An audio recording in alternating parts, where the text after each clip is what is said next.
What's good? It's your boy CJ Goodfellow. We back with the Boston Clinic. Shout out to the LDBC, the YTBC. We working. We in the building. Y'all know exactly what it is, man. We back with the Boston Clinic. And apparently, it sounds like just a little rumor. But it sounds like Vasyl Lomachenko may consider rematching Orlando Salido coming off a knockout. It's a possibility. I'm not saying, it's nothing, no real traction out there, but he bet not rematch Orlando Salido coming off a loss. That's gonna be even worse on him. And I understand that Top Rank just wants him to go ahead and just sew that on up, man, and just get that on out of there. And so the detractors don't have nothing to say about, he lost to Salido, he never avenged Salido loss, he can't be an all-time great. We seen towards the end of that fight he was coming on, and we know his limited experience and was his third or fourth pro fight. What had happened with the weight and stuff like that. But I had to give Salido a couple wins, a win or two, and then bring him on, sometime in the summertime.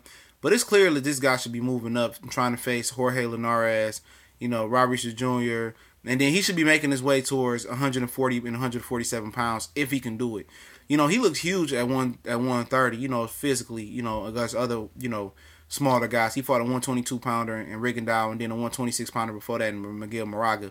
But I understand they want to go ahead and just clean the skeletons out of his closet with Orlando Salido.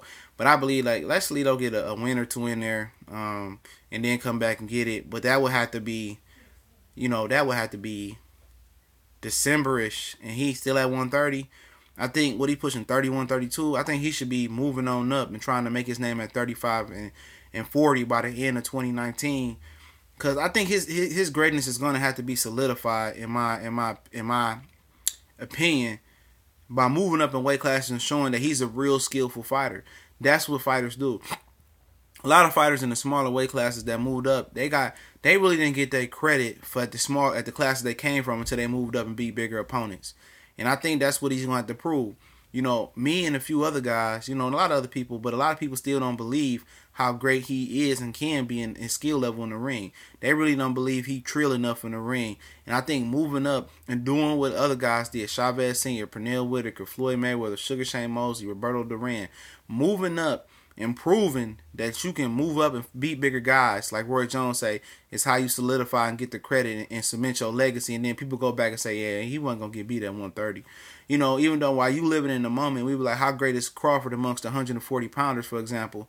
Right now, we don't really know until he moves to 147, as strange as it sounds, and really get some real strong competition. This the same goes for Vasyl Lomachenko, He gonna have to, sew it up. And I understand, clean out your closet and waiting for Orlando Salido, but that may mean another whole year at 130 pounds. Because Salido needs to get a win or two. But coming off a loss, man, he ain't gonna get no credit. That's worse than, just letting the Salido loss ride. You know what I'm saying, for him.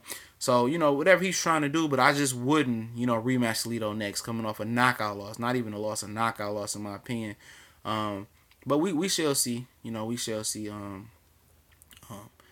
what he does after this, but I think he should be making his way to 35 next. But I understand that he wants to go ahead and rewrite his wrongs and stuff of that nature. But he should be trying to make his way to 135 next, and trying to fade one with Jorge Linares.